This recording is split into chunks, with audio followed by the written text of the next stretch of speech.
everyone, and welcome to Growing Together, a gardening podcast with me, John Lamb, and Don Kinsler, a lifelong gardener and the North Dakota State University Extension horticulturist for Cass County. Don, how are you doing today? I'm doing well, and here we are in high summer. Boy, that's why I had to kind of laugh.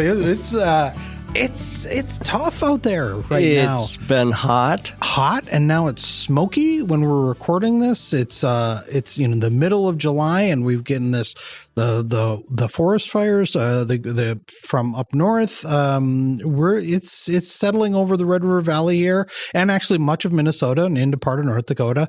It is smoky and hot. It is. And of course, in today's podcast, we'll talk about this heat and some of the things we can do to keep everything growing well for the second half of the growing season. But yeah, it's been an interesting growing season once again. We had a kind of a great ideal June for most of, part of late May was nice too. It was odd. It was cool. It was hot. But we got into June, we were getting somewhat regular rain. The temperatures were pretty moderate. And boy, we turned into July and things just got hot in a hurry. And the ceiling blew off. Yes, it did. And it's fascinating. Okay, this time of year in the midsummer, a lot of plants are in their big stage, perennials, annuals, vegetables. Gosh, our sweet corn didn't only make knee high, it made chest high by 4th of July. And, so these big plants, and in the heat, they're requiring a lot of water to support all of that. So it's not kind of like the beginning when they're just little tiny things. Right now they're in full steam and they need a lot of water. And I'm enjoying this time of year because, for example, in the perennial garden, there's a lot happening. The true lilies, they grow from a bulb. They're beautiful. The daylilies are coming on. And also a new perennial for us that I planted 2 years ago, and it's wintered fine. One of the new delphiniums. This one is called New Zealand Mini Stars. Okay. And, the old-fashioned delphiniums are beautiful. They can get 6 feet high, right. But of course they tend to plop. A little bit of North Dakota, Minnesota wind, and they're kind of falling all over. Well, New Zealand Mini Stars delphinium grows to about 2.5 to 3 feet tall. They've got a nice, generous spike. They're mixed colors, blue. We have two. One's a bluish, one's a lavender. They also come in pink, white, etc. And so because I've been so taken with them, I actually looked online for a seed source. We bought our plants from a locally owned garden center, but I want more of them. And so I actually located the seed company in New Zealand that developed these. And so I've got seed ordered. I'm going to start those. It takes a while to grow a perennial from seed. So I'll start those indoors, grow them indoors over winter. And then I'll have more mini stars delphiniums. So is it just the height that makes it less susceptible to toppling, or is it a thicker stem? Both. Oh, okay, great. Both of those, the height and the thicker stem. And so, what's nice, the reason I bring that up, we are in plant good times. Plant breeders, both in annuals and perennials, have been so prolific. There are so many new perennial varieties and cultivars that weren't available before. So in the years I've been gardening, right now is the time I'm glad I'm gardening. For example, when Mary and I had our garden center, very few of these things were developed. The wave petunia was just being developed. And so, man, when you go to the garden centers and shop seed catalogs, there are so many improvements. I've talked about Blue Bayou perennial salvia, and just beautiful. Flushed in May wonderfully, deadheaded. Now it's got its second flush of blooms. Do you think you'll get a third even? I'm going to try. Yep. So when this flush is done, as opposed to the older variety called Maytime, which I also have, but that is, well, it's not doing anything really. It's so lackluster compared. So my point being, we are in gardening good times. Yeah. Yeah, and it's good times. And speaking of good times, it's a good time to go out and check out other people's garden because the Red River Valley It's the Red River Valley Garden Tour. That's the name, right? You got it. Red River Valley Garden Tour. Today was the last day as we're recording. But so in reflecting on the tour, Mary and I viewed all 8 of the locations. Absolutely beautiful. They were all in North Fargo this year. It's an NDSU Extension Master Gardener event. And I'm on the committee. We're already planning next year's, which will be in Moorhead, and we're already thinking about the year after, 2028. And so these 8 yards that were on the tour are such a slice of life for gardeners. It allows us to peek into people's backyards, and just wonderful. It shows what can be grown. It's so uplifting. You look back in there, gosh, one of the yards had a beautiful row of pink phlox, a solid mass of pink phlox. Yeah. And it was eye-catching. And, water features, just simple things that can be added. And the variety of things, ornamental cabbage in one of the yards. Yep. Just absolutely beautiful. And it just gives us such inspiration in what we can be doing. And, sometimes, if you took a look at my email inbox, you might think, does anything ever go right in gardening? But it's important that we address gardening problems and issues too. But sometimes it's important to focus on what actually is going right. And these garden tours give a person a good example of, wow, we can really do a lot of great gardening. Yeah. And so, yes, so again, next year will be here before we know it, and Moorhead will be the location that will feature next year. I haven't gone out yet to do the garden tour. Today is the last day. I think it started at 10 or 11. Yeah, actually 9 o'clock today. Today's the 16th as we're recording this. So I'm going to go out after this. I'm going to go check out as many as I can. And what's great about it too is that it's really a reflection of the individual. Individual definitely. gardener, because you were saying that there's somebody who has a whole bank of pink phlox. And, there are some people who will say, like, I don't like the color pink, so I'm not going to have that. Or somebody's going to say, I don't like phlox because it reminds me of something, whatever it is. It is an extension of them. So it is a good way just to kind of, it's just no gardens are going to look alike. Even if the house kind of looks alike, even if it was a track home or something like that. And you have gardens there, they're going to be different because people are different. And there is. The other thing that I really enjoy is seeing, in addition to the flowers and the landscape plants and everything, how people work in maybe an art feature, right. A sculpture of some sort, and how those are worked on in, and they add little pops of interest. Yes. And so, like you say, each garden is so individual, and that's what makes it really neat. It is, and it's really fun. And it's last year, I just remember, because it was more South Fargo last year, and you were on the tour. It was great. But so you were on the tour, you have a big yard. You have a big yard. There were a number of yards that were smaller, and so smaller gardens, but still within those, they all had their really wonderful features. And there was a place that was really more of a shade garden, a lot of old growth trees. It's just fun because it's a great range of seeing what we can do in this area. And like you said, also too, the added features that people have, that people are using, it's fun to see. It really is. So anytime you get a chance to, because different localities have these yard tours. So anytime you get a chance, do that. And so if you missed it this year, just kind of circle on your calendar next year, midweek, mid-July. Look around for that time. We'll start talking about it once the dates are announced. And usually there's some photos on the website too, so you can get a little glimpse of how things were. Red River Valley Garden Tour. Yeah, really a really great event. Something that and the ticket proceeds all go to Hope Blooms. We visited Kelly.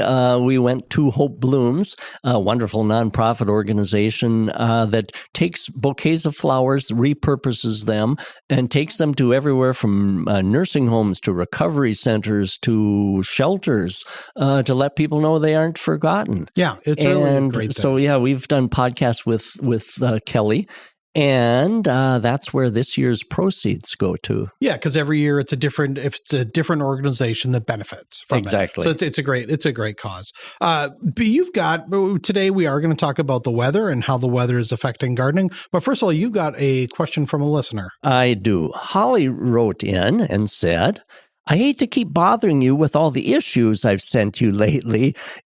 But this time it's my neighbor's tree. He said it's a linden. Is this a woodpecker? And what can he do? Well, first of all, it's no bother at all. That's what I'm here for. And as I always say, we're all in this together. We address these issues, so never feel like it's too much of a bother. If I have a whole slew of emails at one time, well, then maybe it takes me a few days to get to you. But thank you, Holly, very much. And thanks for the great photo of your neighbor's linden tree. Now, as I look at the photo here, and as I'm showing John, I see the linden is probably, I'm guessing, 25 to 30 years old. And in the trunks, it's kind of a multi-trunk tree, but in a neat row all across the trunk. Real horizontal. Horizontal row of holes in the trunk, probably about the diameter of a pencil-sized diameter, and just straight, almost neat as a pin all the way across. So those holes in that neat horizontal row are caused by sapsucker woodpeckers. And now the sapsucker woodpecker drills the holes, lets those holes fill with sap, and then get a good drink of a nice nectar out of that. And also, it looks like there's some outer bark been peeled away. Yeah. So in addition to sucking the sap, woodpeckers will oftentimes strip away little chunks of bark looking for insects that might be hiding underneath. So in addition to getting a good drink, they can maybe get a meal also if they find some insects lurking. So now that row of holes across can interfere with the tree's ability to move water up and down. It kind of drills in and cuts off the circulation system going up and down within the tree. So if there are enough holes that circle around the tree trunk, it can actually kill a tree. So the quicker that a person can put a stop to this activity, the better. If it's within reach, you can wrap with burlap or other material. You can try hanging pie tins or other things up in the tree, old DVD discs or something suspended. You can try that. But birds pretty soon get used to that type of thing.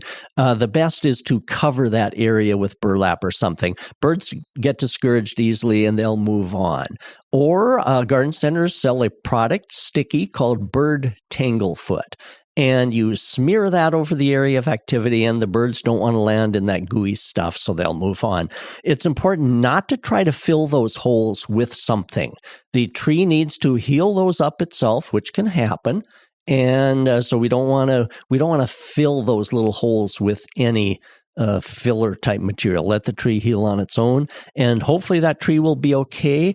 Keep our fingers crossed. But again, when they drill those holes in, it can disrupt the tree's flow of water and nutrients. So anytime you see on a tree trunk this neat row of holes going horizontally, sapsucker woodpeckers. So neither one of us are ornithologists, I believe, as far as I know. But sapsucker woodpecker, these look like they may probably would have been a healthy tree before the woodpecker got to it. Yes. I think a lot of times when we think of like the pileated woodpecker or something like that, I always tend to think that they go for trees that are dead or dying, that are rotting, where there would be bugs inside. Like you said, they're peeling away the bark to get inside, but they're not maybe necessarily going into the tree to get inside. So is that maybe a little bit of sign of hope that this was at least a healthy tree before the woodpeckers got there? Boy, you've got it, John. Yes, because the sapsucker type of woodpeckers were looking for a good drink, and a good drink would come from a good healthy tree that's producing lots of good sap. So this was an indication that, the tree was probably pretty healthy. You bring up a good point, though, that woodpeckers will oftentimes go for a tree that has insect problems.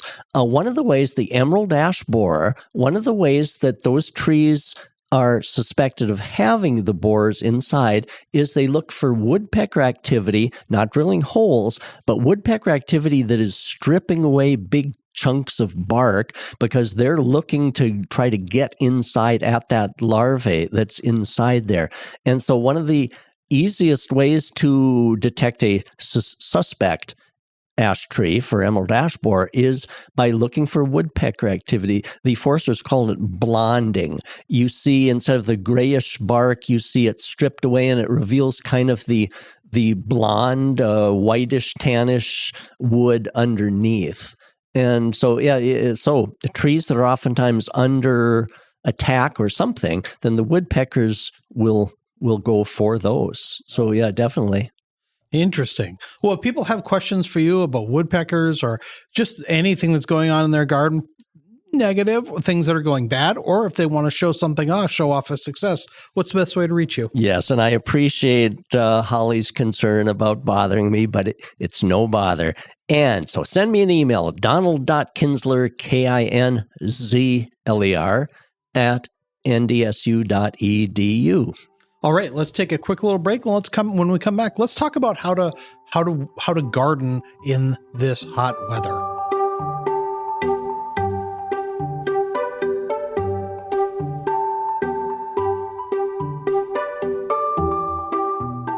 Local news affects your life, giving you the confidence and clarity to make better decisions every day.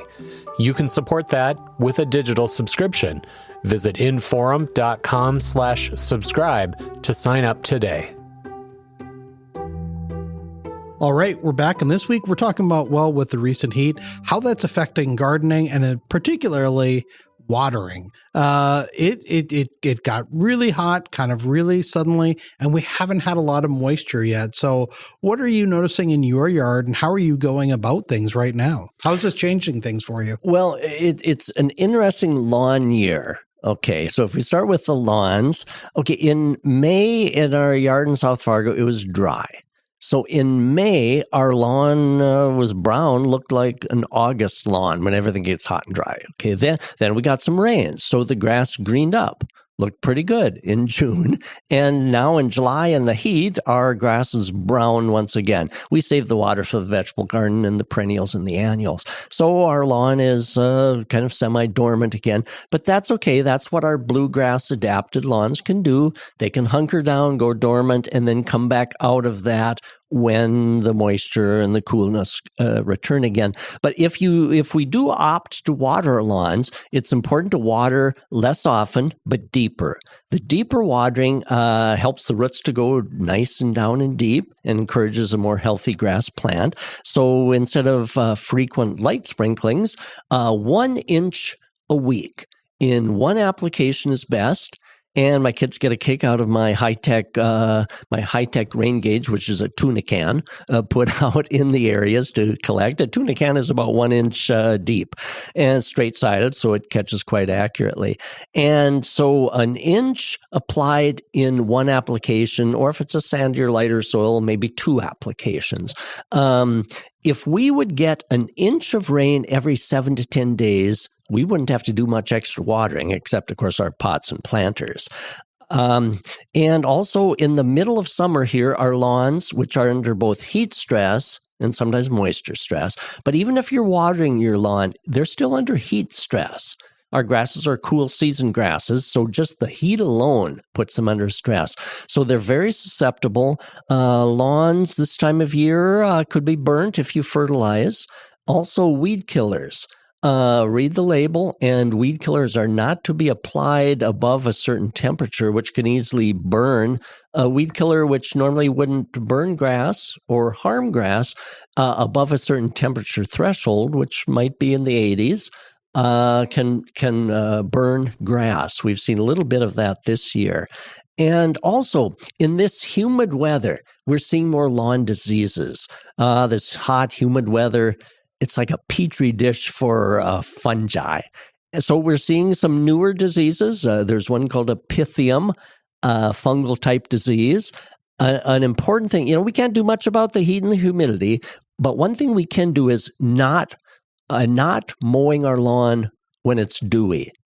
When it's dewy, the wheels of your lawnmower pick up potential spores and then carry it throughout the lawn. In fact, there's a lawn in South Fargo that developed Pythium and developed dead areas from it. And the dead areas are where the wheel tracks went down through a wet, low area, carried the spores up through along the wheel tracks, and where the wheel tracks are, it's dead patches. So quite dramatic. So try to mow only when the lawn is dry and dew-free. How's your lawn doing? It's a little spotty right now. Shade helps. You've got more shade than we do. We've got shade. Shade helps mitigate those high temperatures. Yeah. Is there anything that we should hold off on mowing when it gets to be this hot? I mean, besides the fact that the physical toll it takes on a person. Discomfort for us. You want to be careful anytime you're out in the garden right now. Mowing in the early evening when it's a little cooler. Okay.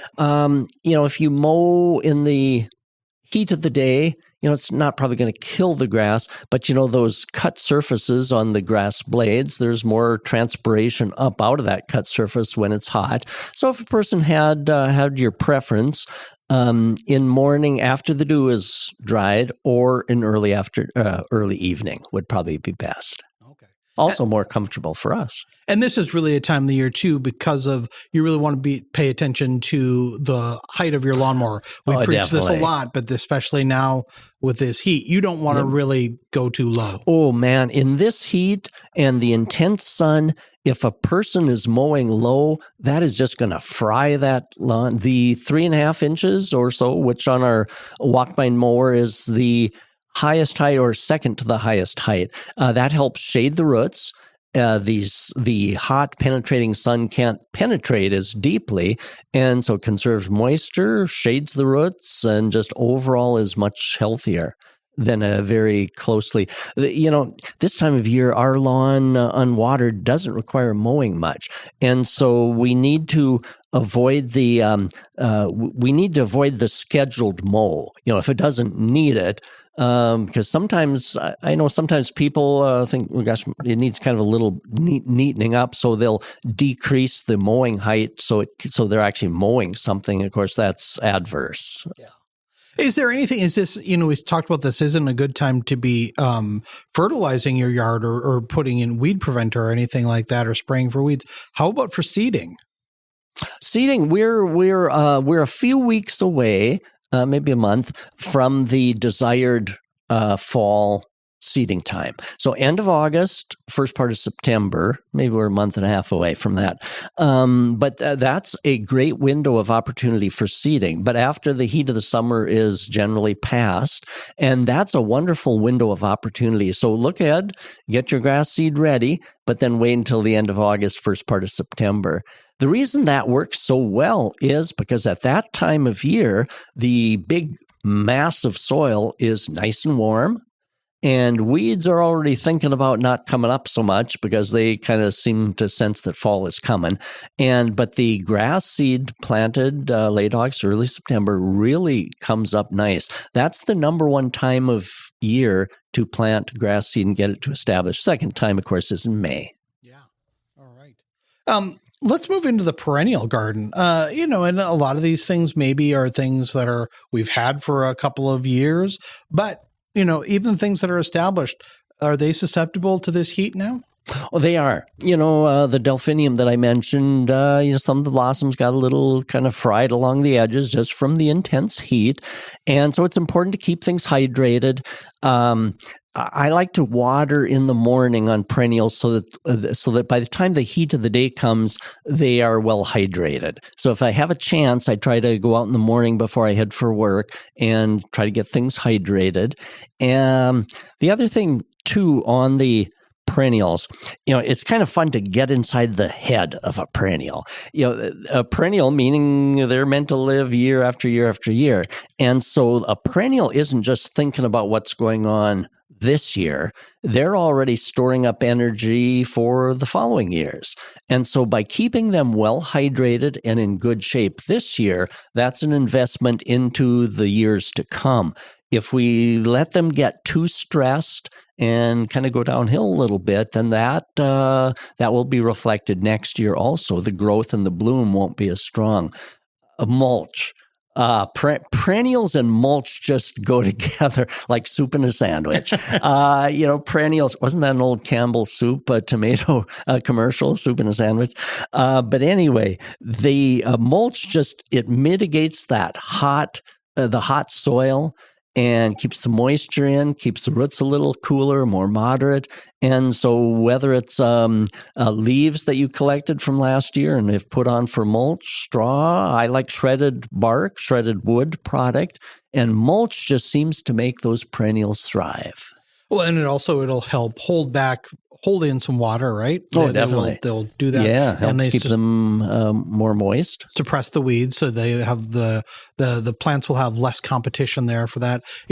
There was some parts where I needed to put in some mulch the other day, and boy, I got out the bag and I put it in the wheelbarrow and I opened it up and oh God, it was still hot, from just being out in the sun. But you leave it in the wheelbarrow for a little bit and give it a couple of the sun penetrating that clear plastic bag of mulch. I'm sure that was, But so I didn't want to put it around the flowers when it was still hot. Sure. So let it kind of come down a little bit. And I mentioned watering the perennials too and keeping them well hydrated. It's important to keep the water off the foliage. Some of the perennials are very susceptible to foliage type diseases.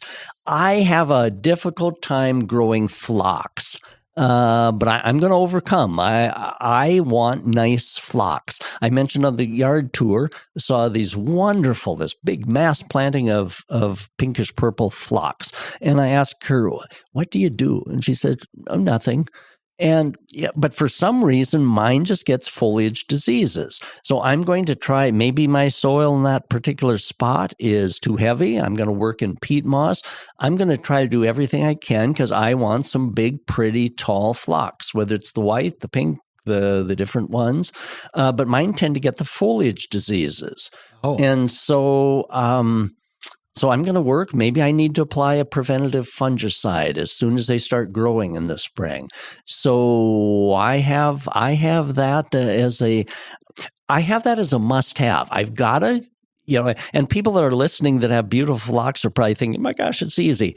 But, it's funny, the challenges that each of us can have with a particular thing. So, so I have to make sure that I don't splash water up on the leaves because they're getting kind of a mildewy look to them. So that's my challenge. Other perennials that just get a lot of mildew, the Monarda, that commonly will get some foliage type diseases as well. Peonies oftentimes will get the powdery mildew. And so anytime we can keep the water or things off of those. Well, let's talk about that a little bit too, because not all plants like the same amount of water. So maybe you shouldn't be, if you're watering like something like a hydrangea. A lot of those are just starting to kind of bloom now. You've said that they're water loving plants, but if you have a hydrangea next to something that maybe doesn't need as much water, is now a good time to really be considerate of that? That's a good point. As I was thinking about what you were saying, hydrangea. And maybe if it's right next to, because some of the hydrangeas like full sun, like the panicle type with the pyramidal cone shaped, they like full sun, but hydrangea means water loving. So they like lots of moisture, even though they're in full sun. And right beside that, if I have a sedum, the upright type perennial sedum with the big, thick, leathery leaves, they thrive in drier soil. And if I've got those two side by side, really spot watering the hydrangea would be important and not getting as much water on the sedum, which could cause it to plop apart. I think that's a botanical term, plop apart. Well, on our walkway up to the house, we planted Artemisia, and that's been great because it gets this nice kind of those are pretty silvery fall, and so it really helps take up a lot of space. But last summer, we were noticing as we were going along and we were watering all the some of the annuals that we were putting in there along the way. The Artemisia really did plop. They flop. They split almost. Sure. And I think because they were getting too much water and maybe growing too fast. So it's something to consider. So that and the sedum next to it, I'm not watering as much. But some of the other things around there, I am. How do you water your perennials? So this is something that I would suggest if you, because you talked about that you don't want to water the leaves, you want to water the root, you want to water the plant. I have wands. They're called wands, but a big longer extension. Maybe it's about 3 foot. They're angled down, and they can come with different. You can set the head to either like a fountain or a spray, and I sometimes like to do it in the kind of the real hard line when I have to spray down wasp nests after I've sprayed those or something like that. So I do those and then just go along and kind of get what I need to get, kind of realize what I need to get. It's also nice for things like hanging baskets to get up where I think if you had a watering can, that would be really kind of hard to do, hard to lift that up and get that at the right angle. And they have usually like by the thumb, they have a really easy off-on button. And a watering wand is the classic of what is used in a greenhouse. Yeah. And so I've actually still got the watering wands that we used in the greenhouse. Oh, okay. And so I use those with a nozzle. Like you say, you can get different nozzles with kind of that can adjust the different streams and things.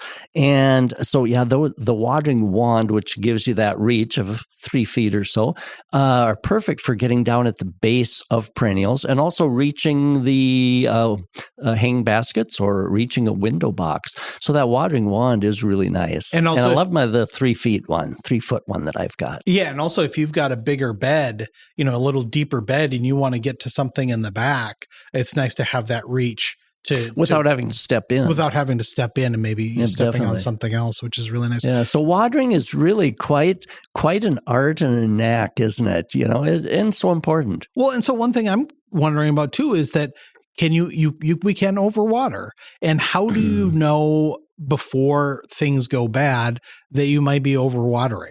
It's hard to substitute for actually pulling aside a little of the mulch and seeing what that soil is underneath, or if it's in a pot or a planter, kind of actually looking what that soil is. Sometimes you can just see by sight. Most soil is dark when it's moist; it has a kind of dark look to it. As it dries, it's either gray or kind of brownish. As it dries, or digging down about an inch, the first joint of most fingers is about 1 inch. And so digging down a little bit and seeing if there's moisture there, then there's moisture there. And no need to water. Except maybe we should talk about pots and planters a little bit, as long as I mention it. In all this heat, sometimes a person needs to anticipate a little bit. If it's not wet, and you think, boy, during the day this plant is needing hydration, then sometimes in the morning, if it looks like it's going to approach being dry and I'm not going to make it home in time to water it, then I will give it a good watering. But I think whether it's perennials or whatever, just checking that soil. It's difficult to water on a schedule, but kind of taking a look at that. It's really a good time to give yourself time to go out into your yard a couple of times a day if you can, and to be able to kind of take in how things are doing. We've got, I can't remember the name of we just planted a shrub earlier this year, and I thought I was watering it fine. And then I noticed one day the leaves were really kind of droopy. I went back and watered it. Things have perked up, but be attentive to your plants. And that idea too, like I go around and I stick my finger in, and if it comes out, and if it comes out and it's clayey, then I really hold off. But sometimes if it comes out and it's kind of dry, but there's still a little dirt sticking to it, I will give it a little water. But if it comes out and it's still really, your fingers are almost muddy, then you're probably okay. Definitely. The other thing that I was going to mention was that, it's interesting. Okay, every so often we need Mother Nature's rain just to get the big mass of soil moistened down. So even though we can kind of spot water and kind of tailor things to what they need, every so often we need just a good Mother Nature's rain. Now, an interesting concept. Okay, we talked about not wetting the foliage, trying to keep the water just on the soil and not wetting the foliage. Well, Mother Nature wets all the foliage when it rains, but also Mother Nature gives us foliage diseases too, that are these fungi spores that are floating around. So Mother Nature isn't always kind, in addition to giving us some wonderful rain, and no substitute for that, but also wetting the foliage. Every once in a while it needs to be cleaned of dust. So Mother Nature is doing that with the rain, but also that can invite some diseases too. So there's always a little bit of good, a little bit of bad and stuff. So even Mother Nature gives us a little assortment. All right, let's take a quick break. When we come back, let's talk about watering in the vegetable garden, how the vegetable gardens are doing during this heat.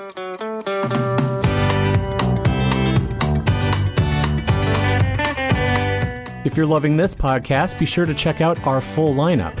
From news and local politics to sports and true crime, find your next great listen right now at inforum.com/podcasts. That's inforum.com/podcasts. All right, we're back, and this week we're talking about, with the recent heat, how that's affecting our gardens, and particularly how to care for our gardens when it gets really, really, really hot, bright sun kind of burning down. How are things going in your vegetable garden? It's doing quite well. Ours is an in-ground vegetable garden. Things are coming along quite nice. I have to say, where I keep the water up good, things seem to be growing quite well. And you've got raised garden. How are things doing in yours? Good, but boy, yeah, they do need a lot of water. They are taking. I'm watering. Some things I'm watering twice a day. Cucumbers, this is our first year doing cucumbers. And so we're doing them in pots, and we're really learning a lot. We under trellised them. They are still climbing, and we should probably, next year, we're going to have to do more with that.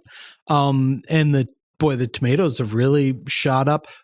Our peas and beans have just really shot up. Our peas, actually, they climbed the trellis and they kept climbing about 2 feet higher, and then they toppled over yesterday. But they're still doing. But so yeah, really, within the last 2 weeks, things have shot up. So it's really, we're getting pretty conscientious about trying to stay on with watering. Because just think of the big massive foliage and some setting fruit or setting pea pods, or just think of the water requirement that is needed to sustain all that in a healthy manner. And you're mentioning the peas climbing up. I used chicken wire, and they went up above, and they kind of decided to uncling from the chicken wire. So then I had to take some twine and get them to kind of get back onto the chicken wire. Pole beans, I like pole beans. I grew up always with the bush string beans. They're wonderful, but I got kind of tired of crawling down on my hands and knees to pick them. Yep. And so the pole beans I can pick they aren't bearing quite yet though, but I can pick them at chest high. And so I'm enjoying that. They're full of blossoms. I got them maybe a little late planted. I've seen on Facebook people are harvesting string beans. I'm a little bit behind on that. Well, I've noticed, we've got our beans are starting to come in too, so that's really nice. Super. Peas are great. Peas are nice and sweet. So that's good. Yeah, ours, you're ahead of us. Ours are just filling, and so I'm waiting. These are the sugar snap type, so I'm waiting on that. Tomatoes are coming along. Tonight, I'm going to pick our first ripe tomato. It's a small cherry type. Yeah, I've had a couple of sun sugars. Kind of cheating because the sun sugar are oftentimes earlier. I don't have any ripe slicing type yet. There are some that are getting really nice. They haven't turned pink yet, but the plants look pretty good as long as we keep, like you said, the moisture adequate on them. And so generally, I think in our garden, things look pretty good. It's interesting, though, even the heat-loving things do have their upper threshold, which is kind of the upper 80s, 90s. When we get low 90, when we get in the mid-90s, it can kind of start adversely affecting things. Even the heat-loving things kind of hunker down a little bit. And so I hope that we get down into just the mid-80s. That would be more ideal. Even on the heat-loving things, although I think our watermelon think they're in Georgia.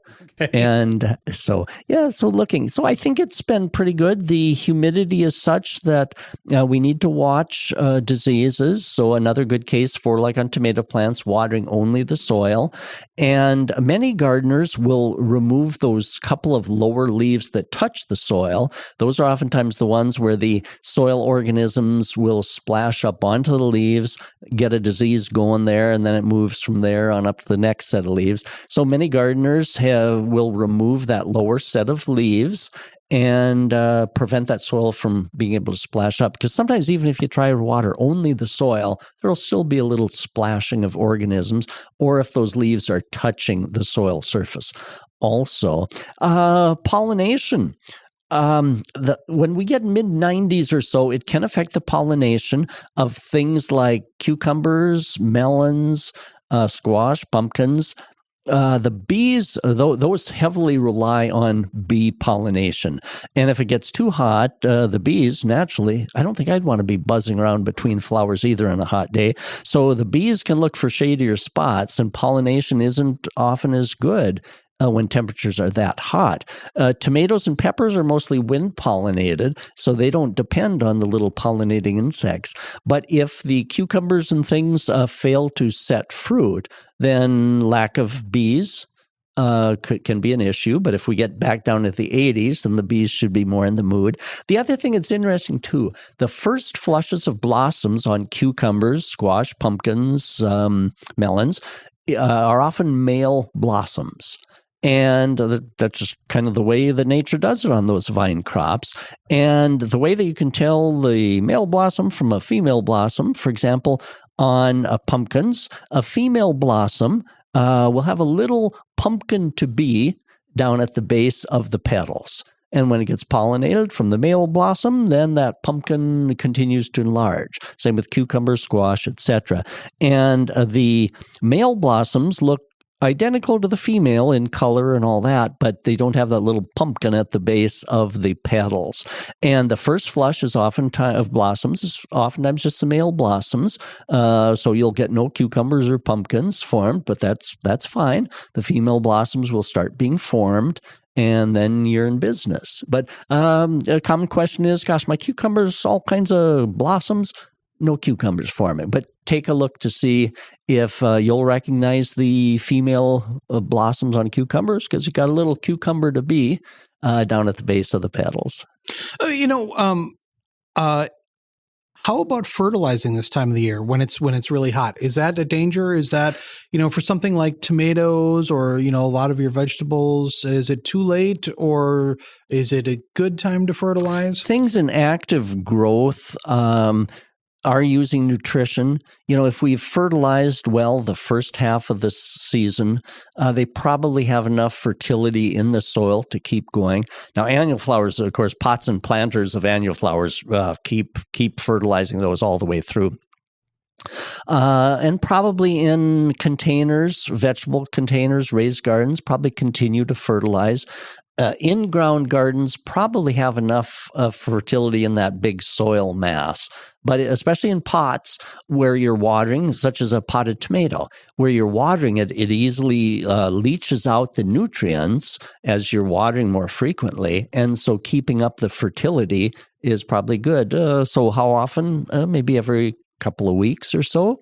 Give it some water-soluble fertilizer. I think that's important to keep those fruits developing, especially on any raised-type planters. How about, we talked about kind of the to be cautious with, you don't really want to water the leaves, but if you are spraying like a bug spray, if you've had, because things are really coming in, or squash plants, things like that, if you're starting to see bugs in there and you want to use a 7 or an 8 or something like that, some kind of a spray, should you hold off while it's super hot because you don't want to drench those leaves when it's this hot and risk burning?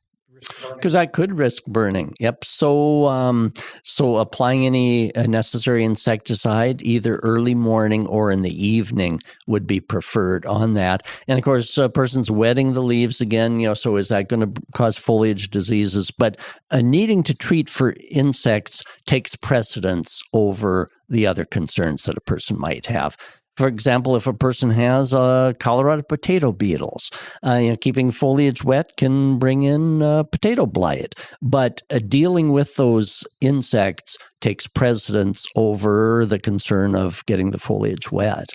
All right. Let's talk a little bit. Anything else that we want to talk about in the vegetable garden? Well, because we got to talk a little bit about tomatoes, keeping them healthy. Blossom end rot on tomatoes, which is that blackish, brownish, sunken, leathery lesion at the bottom of the tomatoes. And it can easily affect the first fruits that we're waiting so patiently for or impatiently for. And what it is it's the inability of the soil of the plant to take up calcium out of the soil. Tomatoes and peppers are kind of unique that they're affected by this. Can also affect squash to some extent too. So most of our soils have enough calcium, but the roots aren't able to chew that calcium out of the soil. They need it to be in a water solution so the roots can drink it on up. And so keeping the soil uniformly moist when the tomatoes are filling their fruit is quite important. Mulch helps to keep that soil more uniformly moist. And so blossom end rot is worse if it goes from dry to wet to dry to wet, which kind of happens oftentimes. So mulch. So sometimes a person might ask, well, how about adding calcium to the soil? You see Tums, eggshells, things like that. But the calcium has to be in a liquid solution. So since there's already enough calcium in most of our soils, just keeping the soil moisture adequate so the roots can drink it on up.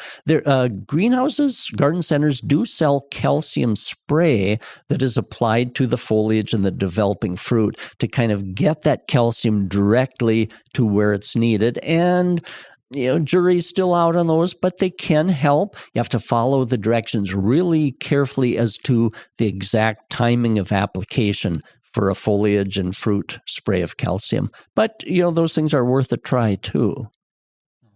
Anything else in the vegetable garden that we should keep an eye on now? Boy, and one last thing on the tomatoes is physiological leaf roll. That's a mouthful, but it happens on many tomatoes that it's kind of a self-preservation thing. I remember this happening to our tomatoes just when I was a kid, and it's kind of a self-preservation on the tomato when the weather isn't quite to the plant's liking. The leaves will just roll kind of inward, just roll up a little bit. It's been shown to not affect the production, so that's good news. Even if you water them, they don't usually unroll. This year, our tomatoes are not rolling up the leaves. Some years they have. Other people's, I've gotten photos of where they are rolling up, but not much we can do about it other than making sure that your tomatoes are always kept hydrated. And even with that, they can still roll up. All right.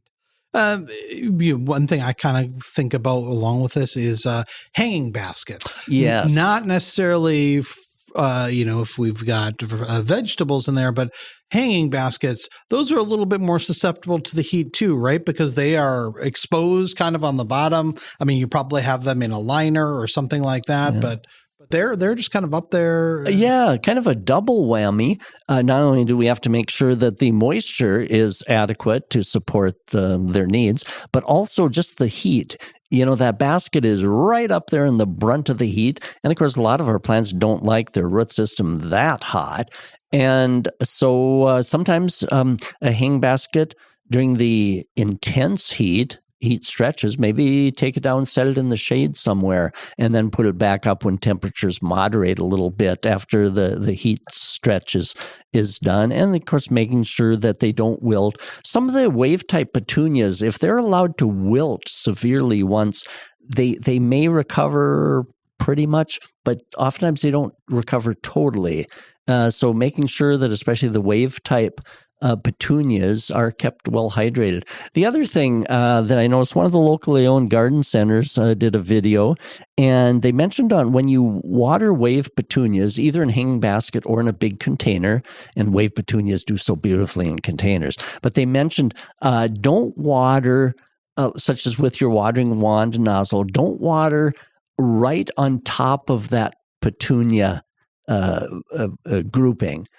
Because that tends to make the center open.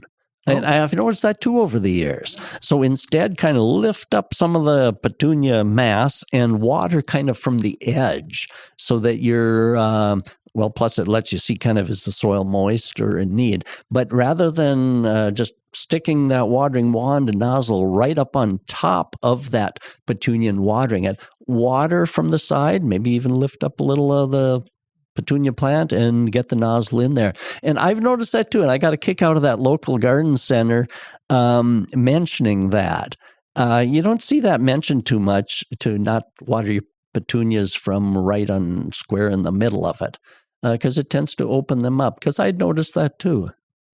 How about trees and shrubs? We talked a little about hydrangeas. We use that as an example. Hydrangeas love watering. It's almost impossible to overwater hydrangea. The more the better on those, as long as they aren't sitting in soup. But we can, this time of year, be so conscientious about not letting things dry out that we can actually kill our new trees, especially, or shrubs, by watering them too often. I got an email from a couple of people that their newly planted tree this spring, all the leaves are brown and crisp and crunchy. And they said they've been watering every day, and actually every day is keeping it too wet. And so they actually did drown in that. And so water thoroughly, even in the heat, probably only a couple times a week. And when I say thoroughly, a newly planted tree needs at least a 5-gallon bucket, maybe 2 5-gallon buckets. So rather than just a little sip each day, give it a good 5 or 10 gallons of water, and then it's good for a number of days. I planted a bunch of newly planted things, some new larch trees, and I haven't needed to water them more than a couple times a week. Okay. And so, sometimes we can be so super conscious of the watering needs that we actually overwater. Hey, one last question, something I forgot to ask. How about things that haven't flowered yet, that are budding maybe? I'm thinking of, we've got some alliums that haven't budded yet, but also things like maybe hibiscus, which are like one of the last things to come across in the summer. Should we be giving them extra water now, like as they're building up for that flower, or should we just kind of treat them like anything else? And the leaves look good. That's fascinating. This whole watering discussion is so important to just everything we grow. And now a good example of that is the example you mentioned.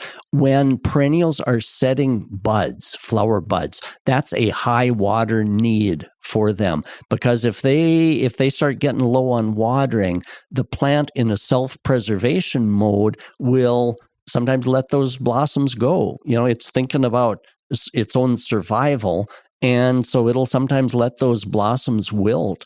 And so making sure, especially at that point, that a plant is kept well hydrated so that those blossoms, those buds that are forming, are able to form normally. Otherwise, the plant might hunker down and decide, well, boy, I got to survive, and I'm going to let these blossoms and buds not appear. So that's a good point. So watching the kind of natural cycles of these plants. So that point at which I'm glad you brought that up, John, because that point at which they're starting to form buds, that's a pretty critical moisture need time also for those. And so there's things that maybe they've already bloomed, like the iris, the peonies, things like that. Maybe they don't need as much water right now. Exactly. Yep.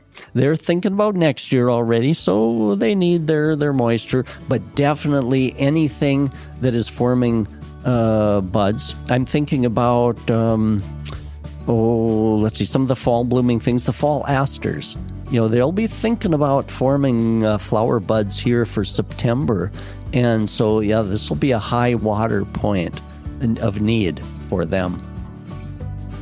Well, Don, thanks a lot for coming in and talking about this, because this is a thing I think gardeners are always a little nervous about with all this weather, how the heat is affecting the garden and what the best approach is for taking care of their garden. It is, and it's such a wonderful time of year, and so we want to make sure that the second half of the growing season continues to be good. All right. Well, if people have questions for you about watering or anything they have questions about what's going wrong in their garden, or if they want to share their successes, what's the best way to reach you? Yep, and photos are great. I really enjoy the photos. For example, Holly's sapsucker photo, that told the story right there. And so send me an email, donald.kinsler, KINZLER, ndsu.edu. All right. Well, thanks a lot. We'll talk to you next week. Yeah. Thanks, John. Thanks, everyone, for listening.